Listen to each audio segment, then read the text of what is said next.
அனுதினமும் தேவனோடு. இன்றைய தலைப்பு செழிப்பான நீரூற்று. அவன் தன்னிரண்டிலே நாட்டப்பட்ட மரத்தை போலிருப்பான். எரேமியா 17:8. வறண்ட வாழ்வில் செழிப்பு தரும் வாக்குத்தத்தம். இன்றைய தேவ வசனமானது வறண்டு போன நம் வாழ்வில் வாக்குத்தத்தமாகும்.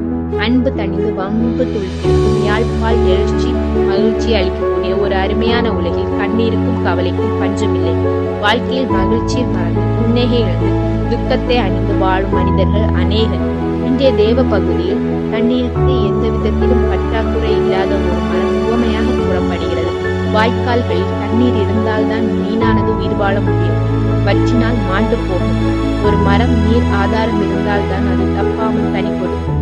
நீர் இல்லையெனில் மரம் பட்டு போகும். மனித வாழ்வில் நீர் ஆதாரமாக திகழ்வது இயேசு கிறிஸ்து மட்டுமே. அவர் தம் வாழ்வில் இருந்தால்தான் செழிப்பான மரமாக தப்பாமல் கனி கொடுக்க முடியும். அவர் தம் வாழ்வில் இல்லையெனில் நாம் பட்டு போய்விடுவோம். தஞ்சமளிக்கும் கனி கொடுக்கும் விருட்சமாக ஒரு மரம் செழிப்பாக இருந்தால் அடைக்கலம் தேடி அநேக பறவை தஞ்சம் போகும். அதன் நிழல் கண்டு ஊர் மக்கள் ஓடி வருவார்கள். யோசேப்பின் வாழ்க்கையில் இயேசு இருந்தபடினால் அவன் தப்பாமல் தரமான கனிகளை கொடுத்து தன் இளமையில் செழிப்பான மரமாக வளர்ந்தான். பஞ்ச காலத்தில் அநேகருக்கு தஞ்சமானான். அவன் நிழல் தேடி அவன் சகோதரரும் அடைக்கலம் புகுந்தார்கள்.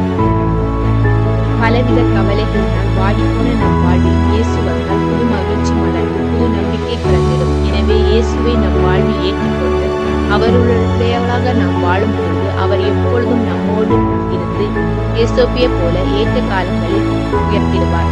தனிமரமான நம்மையும் தனிமரமாக மாற்றுவார்.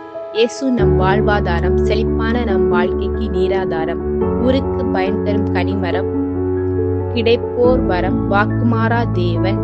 நம்மே நம்முடைய சுக வாழ்க்கையை சீக்கிரத்தில் துளிர்க்க செய்வீராக.